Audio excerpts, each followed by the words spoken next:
Native American culture has lasted hundreds of years, predating even the arrival of Europeans.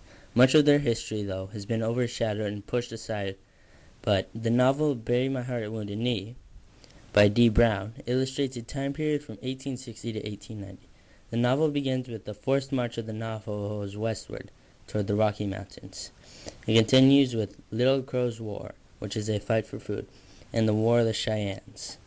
It goes into depth about the rise and fall of multiple Native American chiefs, including Red Cloud and Donahagwa.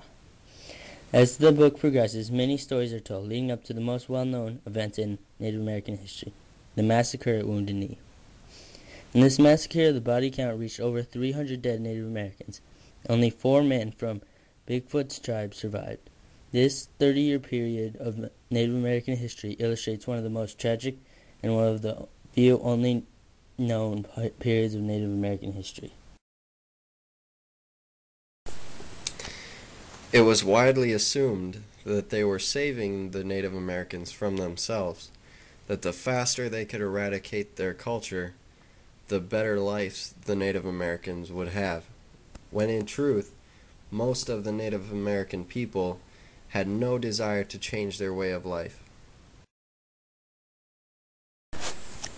When the white men saw the Native Americans, their first impressions of their culture were heathenish and barbaric, and no one took the time to dispel these prejudices.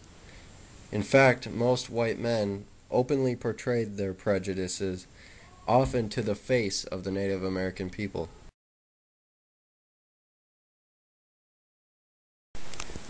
This quote is from the funeral service for the soldiers who died at the massacre at Wounded Knee, and it shows their view of the Lakota as being under the class of men. Because of this prejudice, much of the history of the Native American people has been lost over time. Yeah, Chris, I think the biggest thing, like in terms of just racism, is just the accuracy of history. As someone who's gone to school, public schools, and then further education at university level and higher level education, that there's a position of power, and racism is associated with power, and that the history is not told accurately, or at least not from a wide perspective. It's told through the lens or through the viewpoint of the victor or the winner, and as someone who would be on the losing side in those battles, I don't feel as though the history is accurate. I don't feel as though the portrayal is accurate. I don't think that people's understanding of who many of the original American people were is accurate, and that would be my daily part of racism. In terms of interactions with people, I think I get along very well with people, and am fortunate that I don't feel like my daily interactions have to do with racism, and maybe some of that is that I won't allow it either, Chris. Nice.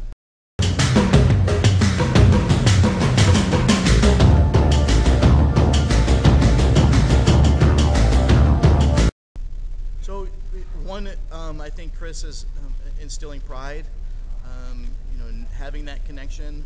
I think I'm fortunate in that my family tried to maintain those connections and that connection to my family's history and what their roles were in history, and passing that on, we have that strong connection.